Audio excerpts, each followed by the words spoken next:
I had this one rich kid once in the 80s come into the store, and he walked in, he said, I want a GSXR 750. So, of course, the sales guys and us are talking to him, and I said, so what's your experience riding? And he said, I've never ridden before in my life.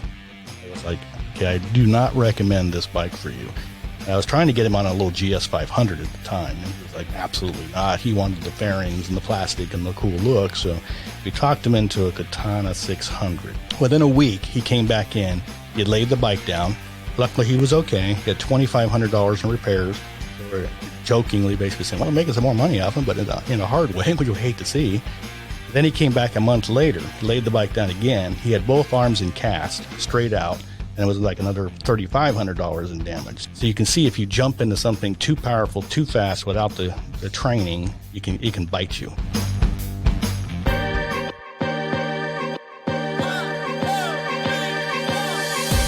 Thank you for listening to the Guys Who Do Stuff podcast. Visit guyswhodostuff.com. You probably shouldn't Google that. Welcome to the Guys Who Do Stuff podcast, the show where you get unstuck, tell a better story, and have a good answer to the question, what are you doing today? And today we're back in the studio. How's it going, Josh? Just amazing. So thankful to be here. Yeah, I'm excited to be back, too. Today we have a guest. We have a special guest today. This is an old friend of mine. He's originally from Southern California, lives here in North Carolina with his family, and he is a deep pocket of knowledge in the motorcycle industry. Currently works as the general manager over at Capital Powersports in Wake Forest, North Carolina. Kevin Dunn, say hello. Hi, guys. Welcome to be here. Yeah. We're so glad to have you, man. Give us a little introduction about yourself and tell us a little bit about your role over at Capital Sports. All right. Yeah, I'm the general manager, Capital Powersports. We're a Honda Yamaha franchise dealer. I've been in the industry now for over 35 years, basically started in 1985. And my love of motorcycles started really in 1981 when I got my first Yamaha Riva 180 scooter. Ooh. That was a 70-mile-an-hour scooter, man. I like that. Do you still have it? No. But basically after that, I moved to Southern Cal from Northern Cal. I was actually up in Napa and ended up getting in loving the motorcycle world just because of the roads you can ride up that way. And it's unlimited up that direction. And then I moved to Southern California to be a model actor. Oh, I didn't know that about you. Yeah, you got to learn some new things today. Basically, got to SoCal, realized that's probably not going to happen. And had to go in and get some oil for a 1984 Ninja 900, which was an awesome bike at the time. And they told me, hey, you need a job? And I said, yes, I did. So I took the job, and the rest was history. What was the job you took? Sales to start off with. It was a Suzuki Kawasaki dealership at the time. Within, I think, 3 months, I became the sales manager. I ended up working at that first place for over 6 years. That's fascinating. She said, so one of the things that made you fall in love was just riding the roads up in Northern California. Northern California is where I started, right around Napa and everything. That's what got me going. I actually went in 1983. I had a GBZ 550 at the time. Went to the races at Sears Point Raceway over by Sonoma. Loved it. Ended up doing some track days. Fell more in love with it. Then when I moved to Southern California, got into the industry. One of the questions I usually get when I'm riding around or you see another motorcycle or you stop for a coffee or something and you chat with somebody is, do you know any good roads around here? And I never have any good answer for them, but you've been in the area for a long time. What's your answer when somebody asks, any good roads to ride around here? There is some good roads, but I'll be honest with you. I was spoiled coming from California. You're comparing it to the Northern California Napa Valley. Well, then I moved to Southern California and lived there and worked in the industry for many years. And that's in a way, it's as good or better in Southern Cal. I live just about half an hour from Malibu. I think of like Kerr one side. Is that the kind of situation? It is. Within a half an hour where I lived in Thousand Oaks, we could go for 5 hours straight on a back road and never see a highway. So it was pretty awesome from canyons to, and we did a normal day ride for us was leaving at 9 a.m., going up to 7,000 feet in the mountains, either in Angeles Crest Highway or up behind Ojai in that direction, and come back by 3 o'clock, and you had a wonderful day ride doing about 250 miles. When you got into sales there for the first time, yeah. Did you know right away, oh, this is what I want to do instead of being an actor? Did it take some time? It took some time, obviously. I'd done some modeling up in San Francisco at the time before I moved down, so I was all gung-ho thinking I was going to be the next big guy. Were you able to mix the two? Were you able to combine motorcycling with the model acting, like get them in projects? No, I only come with a bike. Or... No, it didn't work that way. But yeah, no, it took a couple of years before I realized, okay, maybe I can settle into this, and I'm doing pretty well with it. So, How'd you end up in North Carolina? That's a long story, but to shorten it up, basically, we went from the valley, from Napa to the Valley, San Fernando Valley to Thousand Oaks. Was there for almost 15 years at one dealership, And then my wife is originally from England. She misses the green in California. I being a California boy, if I was going to move out of California, I was looking at Colorado and Utah and Arizona, things like that. But every time I went there, she said, looks like high desert to me. So anyways, we had some friends that visited over here, actually went to Kentucky, and they came back and said, we hate it, but you'd love it. I was like, why is that? It's all green. Everybody's really nice. I said, sounds like me. So the rest was history. We did a lot of research. I flew all over the country for about 2 years. At the same time, we were putting our house up for sale and everything, and then finally settled on the Raleigh area. See, that's a story that I've heard multiple times from people. Like, I've done a lot of research and then settled on Raleigh. I never heard that in other cities that I lived in. Yeah. Like, I did a lot of research and then I knew I was moving to Mississippi. It was like, hear that. Or Detroit. Or Detroit, yeah. That's where I came from, Detroit area. I'm born and raised here, guys, so I just don't understand any of you. Yeah. Why anybody would ever leave. So you went from sales to being management. Yeah. What's your role now? What's your sweet spot in the motorcycle world? I was a GSM at Ray Price Harley for about 8 years. Before that, I was basically a store manager, sales manager for 15 years at a one Honda Suzuki HRC store. I find now that the GM position really is perfect for me because I've always been the type that just basically looks at all departments and tries to make sure everybody's doing well. And I think my background has really helped the store obviously further grow. So I bet as a GM, you've seen the ins and outs of everything. I was sharing a little bit about my motorcycle story before. When somebody comes in to buy a motorcycle and they're on the fence, or the spouse is maybe on the fence, do you have advice that you give to people? What kind of things do you do to get people into a motorcycle? Yeah, it's a good question. And we jokingly say things like with the consumer, you better make sure if she allows you to do it quick.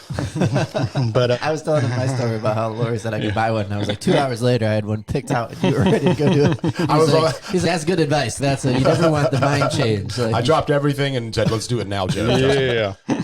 But the big thing we've always stressed, especially too, I either see with young women or men that are just getting into it, or obviously somebody who is trying to talk the wife into it over many years, is basically tell them you're doing it right. You're doing the schools, you're doing the education, you're getting the proper gear, and you're doing everything you can do to be as safe as you can possibly be. And then it might take a little time, but you'll get there. And it pays off for you as well because you're better prepared with knowledge about how to handle your motorcycle and yourself and enjoy it for a long time, right? Absolutely. what do you think is the most impactful lesson that you learned from running some motorcycle dealerships? I'd say that what I've seen from the good and the bad, and luckily I've been blessed with the fact that I've been in a lot of good ones. The few that were bad, I didn't last very long. There's a reason for that. Were they bad, culture bad? Yes. I won't put any names or any particular places, but I've seen some where GMs were basically cussing and using language against their employees constantly. I mean, one was so bad, they were yelling at their office people. You could hear them from 30 feet away into the showroom. It's just a really bad culture, and they didn't care. They're purely about the numbers. And I've seen a lot of them that were car operated, meaning they run it like a pure car dealership. And usually those guys are just car guys getting into the bike world and thinking they can make a lot of money and do the same thing. And it's just a totally different world. What made you fall in love with motorcycles? Bottom line, for me, it was not obviously being an enthusiast, just riding motorcycles outside, obviously on the roads. To me, it's about exploring. Everybody's different. Obviously, it's the freedom. But to me, as I just enjoyed absorbing the views as you're riding. So from anything from mountains to beaches to everything. That's what's wonderful about motorcycling. I mean, I've ridden bikes all the way up Pacific Coast Highway into Canada and back. And then now over here up to these local mountains and stuff. And you just can't beat it. You're one with nature, basically. That's it. You're very sensual. It's a very sensual experience. You're smelling. Did you say sensual? Yes, I did like say that. sensual. Yes. You mean in all your senses? Yes. Now, I always Thank wondered, you. guys think of their bikes like, feminine forms. But I always wondered, yeah. does a girl think of it as a male form? I Yeah. wonder about that, you know, so. Am I normal, guys, by sneaking out in the middle of the night into my garage and sitting on my motorcycle? Is that normal? But I've told many customers when they're saying, what's the right bike for me? Because when you're new, you're just looking at all these different bikes and you haven't ridden. You don't know what you're going to really like or not like, what kind of riding you're going to do, you're not going to do. And I see you're going to change no matter what in that first few years. So you just get something and get going. But the big one I've always said, though, is if you look outside in that bike in the garage and you just love looking at it, you're going to be excited to ride it. If you look at something, they're not going to be. So get what you're excited about. There you go. Yeah, I like that answer. And I think for me, it's adventure too. I think that's the main draw. when I was wanting to get a motorcycle for all those years, I'd see a motorcycle on the road that I thought was like attractive, or I need to have something like that. And I would get literally like this pull, like this pain on the inside, like, oh, I want to ride a motorcycle so bad. And my wife was concerned because she thought that you can buy a motorcycle, but if you don't like it, it's a lot of money to spend to just try. And so the first couple of days she was asking me, do you like it? It's good. I was like, yeah. Oh yeah, it's good. But I love the idea of just driving around and exploring. I love to do that now. You're engaged on a motorcycle. Every one of your limbs is doing something. So it's not like you're the distracted driver in the car. And it's not, oh, what podcast should I listen to? It's more, what road should I pop down and what can I see? And you pay a lot more attention. But I like your answer of what bike should you try, because that was overwhelming for me. I had Josh to kind of help me out, but there's so many different kinds of bikes and so much lingo, and there seems to be like this huge barrier, but there's no substitute for just riding a bike around. Yeah, and I think you see that even more. Like when I was at Harley Davidson, Harley says that some people are afraid to come into the store, and they know that. Yes, from the dealer and the manufacturers, because they basically say people are intimidated by coming into a Harley store if they're just a new rider. And I can understand that. I can see that a little bit. Yeah. I think we're a little less intimidating in the metric world. What do you think are the most critical skills that you've developed that you could share? Our audience has a lot of entrepreneur spirit type people that you could share with what business owners need to succeed today.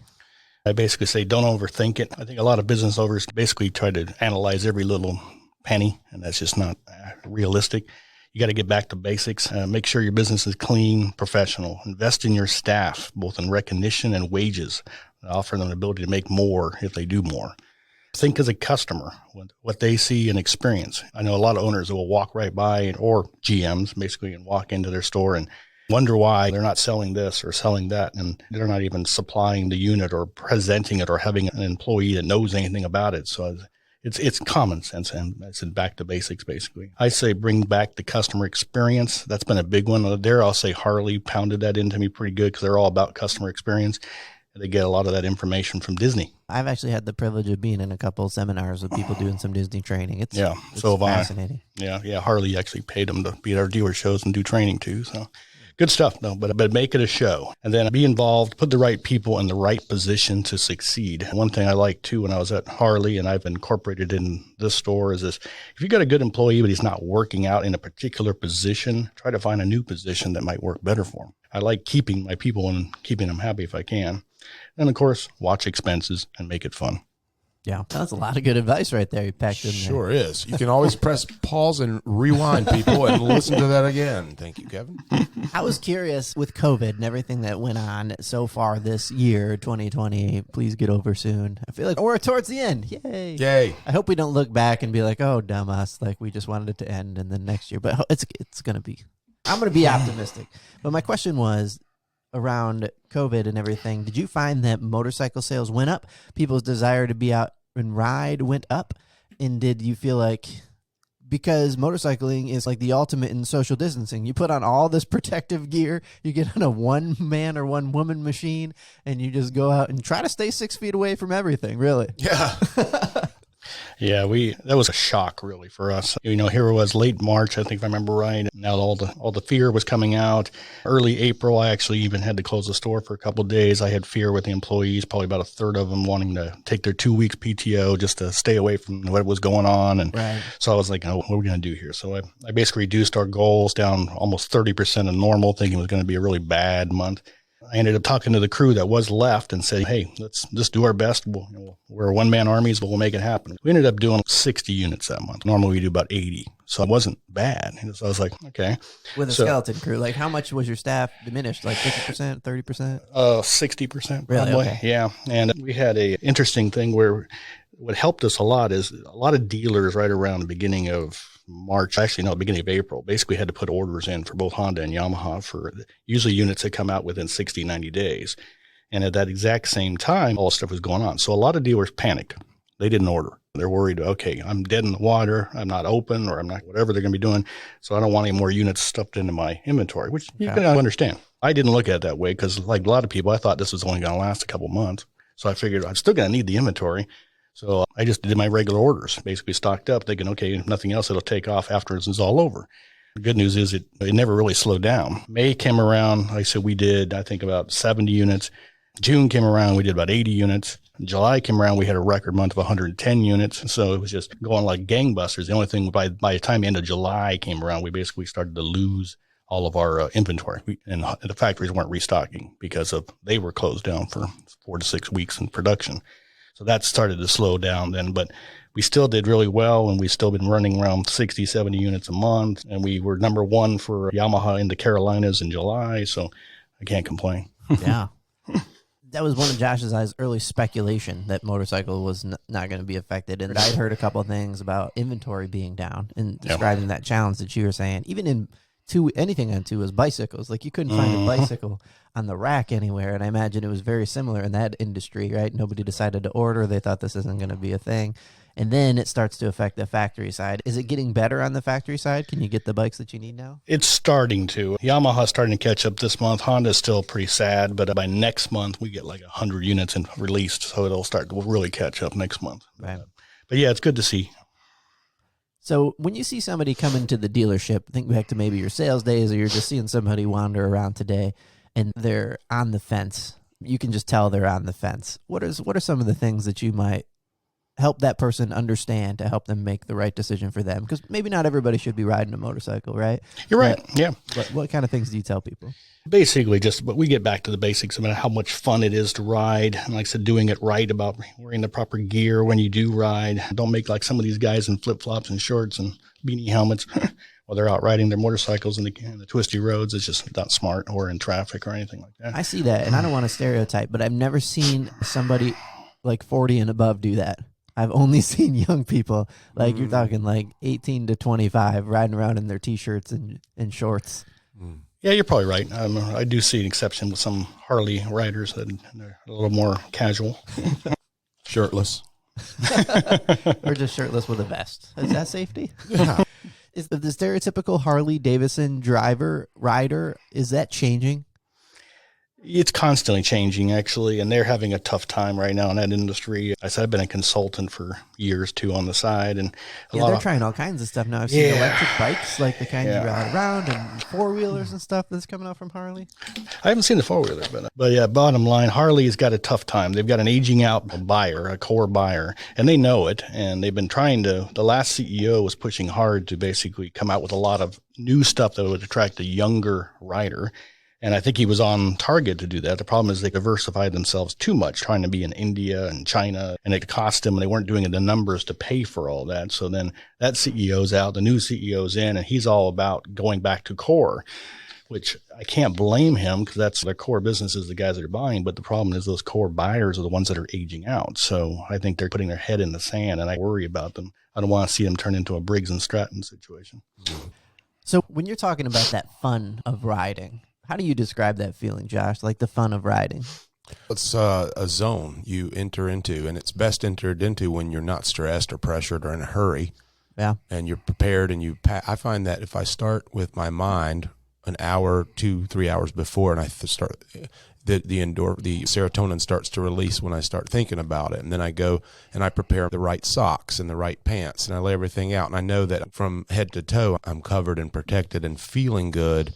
And I do a check-in with myself mentally. Hey, have I eaten? Do I need to use the bathroom? Do I feel sick or not? Am I hungover? Whatever it is, and then that's really the best for me. And then getting in the zone and knowing that I'm just going to go. I know my intention, right? Like when I start that engine and open that garage door, I know I'm either going to go somewhere, or I'm going to go just exploring, or have a mission. So I alleviate all the risk factors the best I can, make sure my mind's right, make sure I'm rested, and I get on the bike and I just bond with the motorcycle. I make sure it's warmed up, just like I've done. And then when it's warmed up and I feel good, I've checked my tire pressure, I know my fuel level, and I know the bike is maintained, then that is the gateway into the zone. And then I'm out, I'm on the road, and I'm fully aware, I'm fully present. It's really about presence, wouldn't you say, Kevin?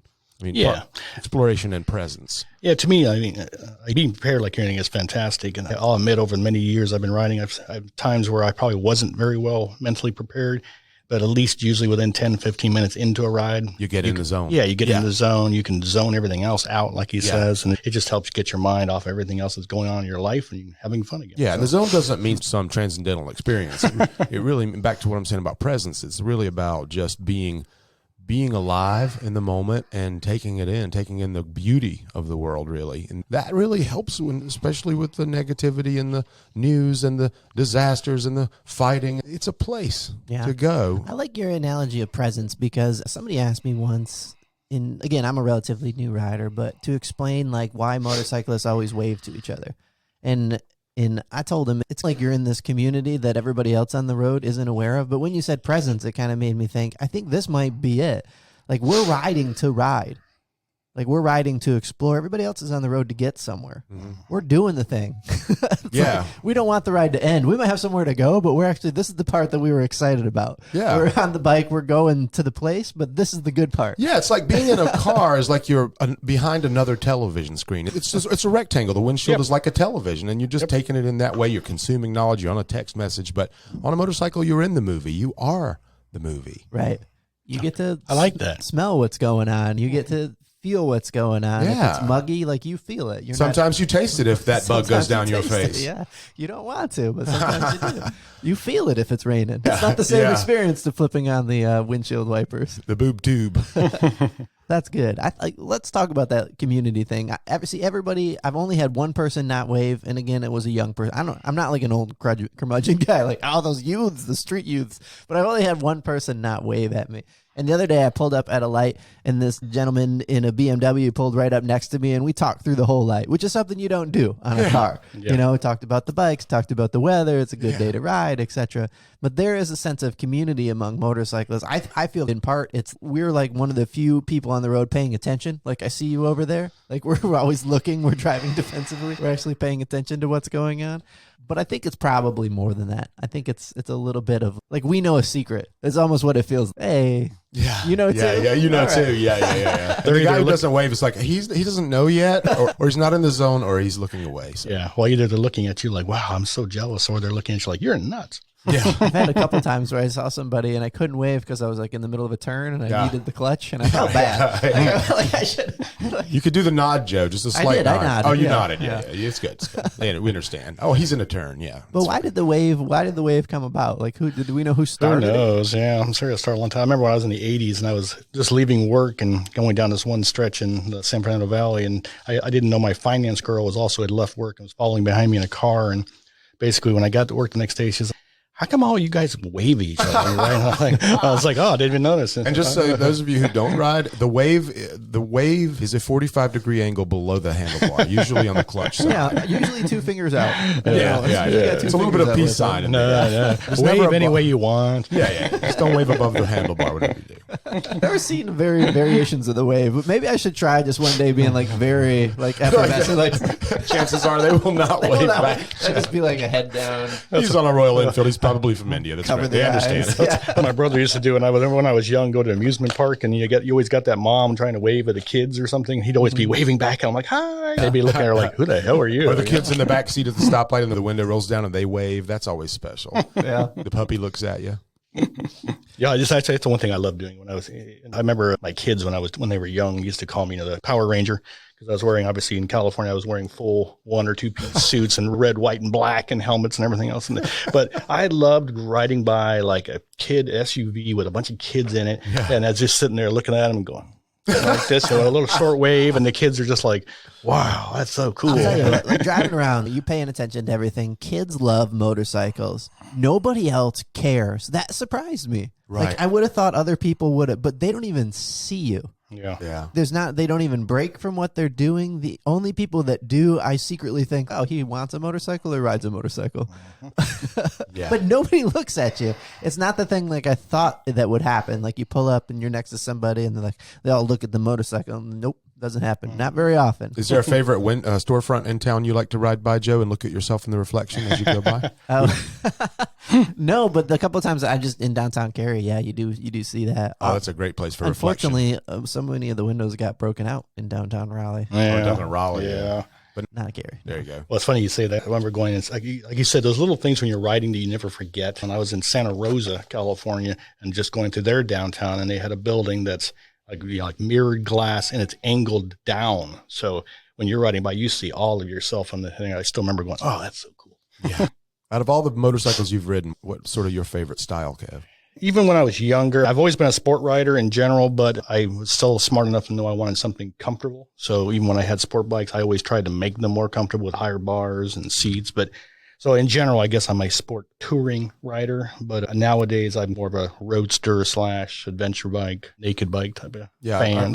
I think I've heard you say that your favorite Honda in the current lineup is the Africa Twin. That is correct. Is that correct? Yeah. Because I like smooth, big, powerful twins that are just fun to ride. Like, I remember the very first time I ever rode an adventure style bike is actually the V-Strom 1000. And I remember thinking, this thing's butt ugly. But at the same time, I rode it and I was laughing inside my helmet everywhere I was riding, and I was jumping off curbs, and I was like, God, it's so fun to ride though. And now they've come, a million miles past where that was when that first came out. So yeah, it's pretty cool. And now the V-Strom looks pretty dang good. Yeah, now they're right up there with the Joneses, so good stuff. But yeah, I tell you, if I had to pick one bike over all my years of all the bikes, and I've owned probably 20 plus bikes I've owned. And hold on, drum roll. Oh, yes. And I had 20 other demos, and I've ridden probably 400 different motorcycles over the years. I even jokingly say I've pushed probably 250,000 motorcycles in and out of dealerships over all my years. And I calculated that out to be accurate. But basically, I'd have to pick my Honda Super Hawk that I had. It was a V-twin Ducati take-on, basically, from Honda. It was only about 105 horsepower, weighed about 420 pounds or so. But when you rode it, and I had done some minor modifications to it, but when you rode it, it was just a hoot to ride and just made you smile every time you got it. And it was just hard not to enjoy it. But I've had a lot of nice bikes over the years. I've been lucky. What year model was that? That's got to be, let's see, probably mid-2000s, like 2005, 2006, something like that. Okay. Why don't you have one in your garage? Yeah, that's a good question. Of course, when I moved over here and I was in the Harley world for a while, I had brought a Beat King over with me when I moved over here. And that was Would there be a sense of judgment if you pulled up to the Harley dealership and anything other than a Harley? Yeah, well, I'll tell you, that's what was funny. And it was really a culture shock for me when I first came to the Harley world. 'Cause here I am coming from Southern Cal to obviously the South. And now I'm in the Harley world where I was a sport bike guy. They're the Harley world in the Bible Belt. Yeah, exactly. And then I showed up on a Beat King, and it's funny, Miss Jean Price, who was the owner with Ray Price of the place, she nicely said, basically, she goes, "Oh yeah, that's a nice bike, and you can park it out back." And I was like, "That's fine." And you looked at most of the mechanics in the back; they were actually on Japanese bikes too, so I felt right at home there. But I didn't have it for more than a year, and I realized because they had a guy there that was a facilities manager who had been a sales manager there 10 years before. He was hilarious because he'd say, "Hey, Buck, you got to get yourself a Harley demo. It's got to be a really cool demo." And I was like, "All right, so I'll do that." So I demoed out one bike. Then he'd say, "It's not nice enough. You got to put a bunch of stuff on it." And first it was like, I put $2,000 with the exhaust. I'm thinking, man, that's a lot of money. And it was like, no, you got to put a lot more than that, like $10,000. I'm like, yeah, are you nuts? And I did. And what I found out after about 15 demos over the period of the years I was there, every one of them was kept really nice. We did really cool, fun jobs customizing them, and they all sold, and the dealership didn't lose any money. So it was really worked, and let people ride it. It worked out really well. But yeah, there was no metrics in that world, so I didn't need to own a bike at that time. So that didn't happen. Then of course I got girls going to college, and that was spending all that money. So I didn't have to really buy a bike at that point anyways. And now I'm back into my metric world, which makes me happy. So I haven't decided if I'm going to demo something or buy something again. But I get to ride anything I want, so I'm spoiled. Yeah, that makes it not emergency. If you can kind of ride anything you want. Back to what we were talking about, like just being present on the road. I don't ever remember like seeing my car out in the parking lot and being like, I got to go ride that. But sometimes I'll walk by the window and see my bike and be like, I can carve out 20 minutes. I can go ride around a little bit. Yeah. And, you don't really go anywhere other than you're just riding. You're just enjoying riding. But you can scratch that itch whenever you want. And the dealership just be like, oh, that bike looks fun. Yeah. I think I might have to. Yep. And it's fun to try out all the different ones too and see what they're all about. And that way you can broadcast that to the consumers that ask you about them. Yeah, I think you probably have a unique perspective on and knowing a lot about the different types of models. So having ridden so many different bikes and there's just so much confusion if you're a newbie like me about what kind of bike, a sport bike, a touring bike, all the different kinds of names that go out there. Do you feel that there's there's just one category that's motorcycle? Not anymore. Not anymore. No, yeah, unfortunately. Yeah, it is very difficult, especially for a new rider, like you said. And I say the biggest problem there is even if they think they know what they want because they think they're going to ride a certain way or a certain place, there are things that change once they get out there. I've seen people buy a bike and then really love it so much they're riding a little farther. Then they realize, I need a little more comfort, a little more power. Or the opposite, where they're like, nah, I don't go anywhere. I just need something fun for around town. So it just, you don't know what you get out there. Or they underbuy. It happens. They don't know that until they're out. It happens a lot. So that's why I do tell people, be honest with yourself. And I tell my sales guys, try to find out from them where they're going to ride it, where they expect to ride it, how far in the beginning, and then try to find something that fits them the best. And that's fit both physically as well as mentally. So if somebody came into your shop and they were like, man, I just want something as a commuter. I want to ride it around. I'm less than 5 miles from work. What kind of bikes would you recommend? If they're smart, in my opinion, anywhere between a 300 to 600 cc, probably a naked or even a little cruiser, something in that world, they make great little commuters. Gas mileage is good. They're comfortable. They're easy to learn on and easy to whip around on. I find that to be true. Every time I fill up my bike and I get 150 miles or whatever, and I pay $7 for the most expensive gas to fill up the tank, I have this feeling like I'm robbing somebody. Like I got $7 for that. Like I just rode all the way around and had so much fun. That's a great That's $7. Like you can't even go see a movie. I'll tell you, you could see a movie. I'll tell you a gas mileage story. When I was in Napa, that first two-wheeler I ever owned was a Revo 180 scooter, and I didn't even know what the gas mileage on that thing was, but it only cost me like $2 back then to fill up that scooter. And I went to Santa Rosa. I didn't have any money. I needed to get back to Napa. That's about a 40-minute drive, basically. I put a quarter in the scooter. It was showing E. I got back to Napa on a quarter. So I was just like, that's amazing, really. So when people come in and they have a wholly different mindset, they're like, I want to drive on the expressway. I want to do long trips. What kind of bikes would you recommend for those people? Yeah, well, again, then will smaller bikes do it? Absolutely. I get a kick out of people over the last 20 years where, their friends tell them, oh, you need at least 1,100 or 1,500 or whatever it may be, because if you're going to do some highway riding in the mountains. If you go back in time, I know people that have traveled the world on 250 cc's. So do you need a bigger bike? Absolutely not. Now, the advantage of a bigger bike is obviously, yes, it's not revving as high. It's comfortable more at higher speeds, so it just doesn't feel as taxed. And it obviously gets you out of the way faster when you need to roll on and get around traffic and things like that. So there it just comes down to what fits them best, comfort, and how much power do they think they need. I've had a guy just recently, to give you an idea about new bike riders, some scare the hell out of me. This one's actually a police officer who his first bike, he wanted to buy a Goldwing, the biggest motorcycle we sell. And it's quite powerful, too, the newer Goldwing suspension. If you had to compare Goldwing to a type of car so people could relate it, what kind of car is the Goldwing? Yeah, the Goldwing is the Acura sedan, top of the line. So it's refined. You can put a glass on it when it's running and it doesn't vibrate off. It's smooth. It's powerful. It's in state-of-the-art tech. And don't forget to mention, I believe they have a reverse gear. Is that right, Kevin? Yes, they do. You have a reverse gear? Icing on the cake. Joe, I'm happy you're going to hear this today for the first time. Yeah. Yes. Yeah. And what's funny about that is reverse gears have become somewhat popular on the big touring type stuff. And I find that funny only because if you really think ahead before you park, you won't need a reverse gear. So you can, some people don't. They get out and they go, oops, and they got a little slope and they can't move it. So reverse gear is great. Hey, you're on a Goldwing. Is one less thing you have to think about. That's right.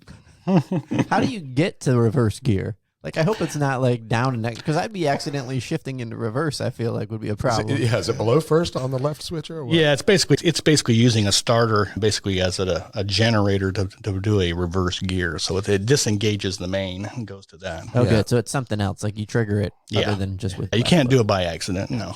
Yeah. While we're in the technical area, what about gas? How important is ethanol-free fuel? I'm seeing it pop up more and more. To be honest, if it's a newer motorcycles, they're built for it. It's not a problem. I wouldn't worry about the ethanol. But you get an 80s bike or older, they would prefer ethanol-free fuel. So that's nice to have. There's only one gas station around here, and it was out last time I drove by. There's a little note on it that said. Shell station here? Yeah. Yeah, I saw that too. Now, something like maybe your low row infield might be better without ethanol. Yeah. Yeah, it does run better without it. Yeah, it's a little more of a tanks simple. I had to put. Yeah. With ethanol in. And the octane levels, Kevin, on the newer bikes, would you go 87 or 93? Or personally, I've always run super on everything I've ever owned, just because I just feel they run better, they run cooler. That's what I like about them. Okay. So back to the guy hunting for the big bike. Okay, yeah. So anyways, yeah, he did buy it. I even went out there and said, so you're the crazy fool buying a Gold Wing for your first motorcycle? The good news is at least his friend was riding it home for him, and then they were going to go practice a lot, I hope, into some parking lot before they get out on the open road. He seemed sensible, but that is a very extreme, rare case. I had a friend once who was a very large guy. Drive on a semi? Yeah.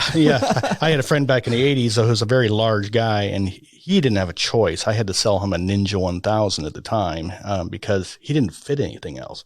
And it scared the heck out of me, too. And he did have one little down, which luckily he was okay and then caused some minor damage, but he was embarrassed about. But otherwise, he was fine and became a rider for many years afterwards. But overall, I try to tell these people, be careful. Like, I've got a bunch of stories here, but I don't want to get into too much. But I'm going to tell you one. I had this one rich kid once in the 80s come into the store, and he walked in. He said, I want a GSXR 750. So, of course, the sales guys and us are talking to him, and I said, so what's your experience riding? And he said, I've never ridden before in my life. And I was like, okay, I do not recommend this bike for you. And I was trying to get him on a little GS 500 at the time, and he was like, absolutely not. He wanted the fairings and the plastic and the cool look. So we talked him into a Katana 600. Within a week, he came back in. He had laid the bike down. Luckily, he was okay. He had $2,500 in repairs. So we're jokingly basically saying, well, we're making some more money off him, but in a hard way, which you hate to see. Then he came back a month later. He laid the bike down again. He had both arms in cast, straight out. And it was like another $3,500 in damage. So you can see if you jump into something too powerful, too fast without the training, it can bite you. So I try to instill that, but I have so many people that are influenced by their friends or buddies who think they're doing them a favor by saying, oh, no, you don't want to buy that 500 or 600. You need to jump to a 750 or 1,000 cc's. I just cringe when I hear that, because when you're learning clutch, you're learning balance, shifting, and there's so many things your brain's on to throw in more power every time you twist that. It just makes it that much more difficult, more dangerous. Yeah, I started on a 499 or 500, and it's stuff you don't know until you try it. But when you're learning, there's a lot going on. Each one of your appendages is doing something differently. You get something out of order and you let go of the clutch when you shouldn't, your bike's going to jump forward. And the couple of times that I stalled it out, I was really grateful that I didn't have this giant bike I was riding around, because the bike would have kept going and I would have been just flying back somewhere else. Yeah. But I had one scare where I let the clutch out too fast, and I thought I was in a different gear than I was. And so the bike went out from under me and my feet went up, and I was like, oh, it was in front of a cop, which is great, where you get your super wounded pride and you get that flush feeling of, oh man. But that was the closest I'd come, and I was really glad that I didn't have some giant motorcycle, because I'd have been on my butt and the bike would have been just rolling through the light. I grew up on dirt bikes, and I cut my teeth on the street. My dad had 3 bikes in the early 2000s. He had a Harley-Davidson Road King, he had a Yamaha FZ1, and a Yamaha R1. I fell in love with the FZ1. Loved it. I'm sure you can relate, Kevin. Oh, yeah. Yeah. But then I rode a BMW, and the only time I've dropped a bike, knock on wood, is in a parking lot in Canada. Yeah. Well, icy. Well, that same kid I was telling you about, basically, I didn't see him again for 5 years. And I ran into him in another store I was working at later on. And the kid came up to me and goes, I remember you. And I was like, oh, here we go. But he goes, actually, I wish I would have listened to you when I was first buying my first bike. I was like, that's nice to hear. At least he's okay to talk about it now. At least he can talk about it. Yeah. there you go. Nothing was currently broken on him at the time. No, and like you mentioned, clutch and power. We had another story like that once, where it was a guy who he must have come in for a period of a year and a half saying, should I buy this bike? Should I buy that bike? Should I buy this bike? And the drill was for questions. And I kept putting him back towards the 250 Ninja, and he kept going bigger every time he came in. I was like, no. And then finally, at least he listened. He bought a 250 Ninja. He got on it in our lot and shot it straight into a back fence at the back of our store. Luckily, he just stuck into it, and the bike's still running, the tires spinning, and then I'm just getting him off. He's frozen on the motorcycle, and I go, thank God it wasn't the bigger bike. He would have gone through the fence into that apartment complex out back. So I was just like, God, I wish these people would listen more. Good lesson. What's the saying? It's better to ride or more enjoyable to ride a slow bike well than a fast bike poorly? Absolutely. I've had a couple of good examples, because I'm not always like, I don't have to have the latest and greatest, meanest thing anymore, because it all comes down to rider skills and what you enjoy doing. And one of my funnest bikes I ever owned to do something like that was a Honda made a bike called a CB 1000 back in 95. It was a naked bike, but it was called the big one in Japan because it was a big motorcycle. Yeah, for Japan. Yeah, and it's much bigger than the naked 1000s that are. Was it a Hornet? No, this is before the Hornet. I have a friend yeah. in Rome, and I've ridden across Europe and ended up in Rome. And my buddy came out. He's an Italian. He's an actor, and he said, "Come to Rome. I ride with you in the city. I will get you everywhere." I said, "Okay, cool." I got there on a big BMW, and this guy's on a Hornet, man. Yep. And he called it, "This is the horny Hornet, my horny Hornet."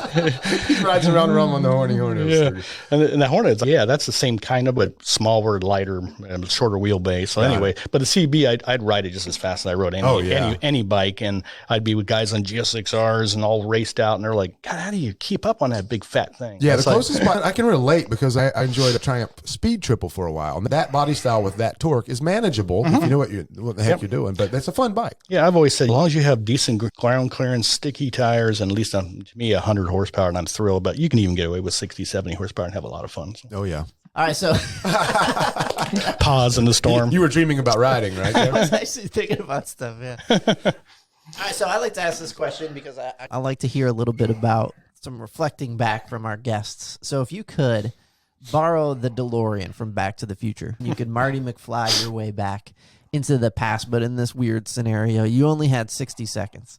What age would you go back to, and what would you tell yourself? I love it.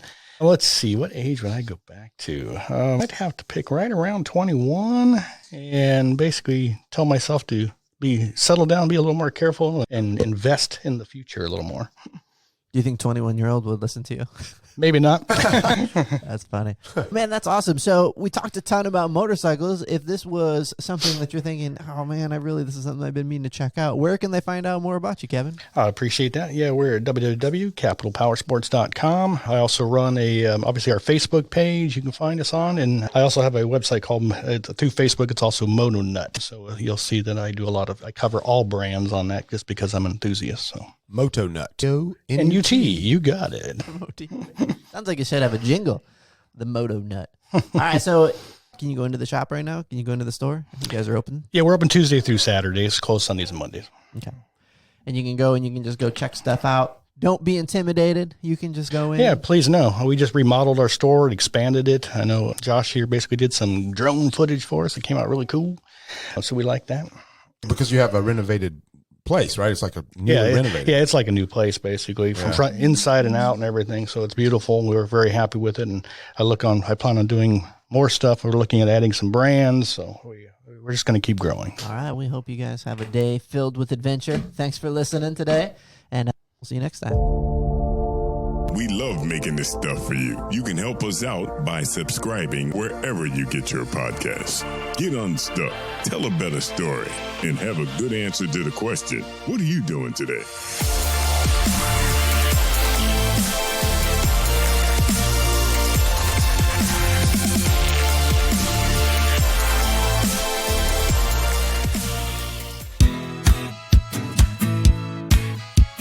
This show is produced at Podcast Carry, a professional studio making podcasting simple and fun.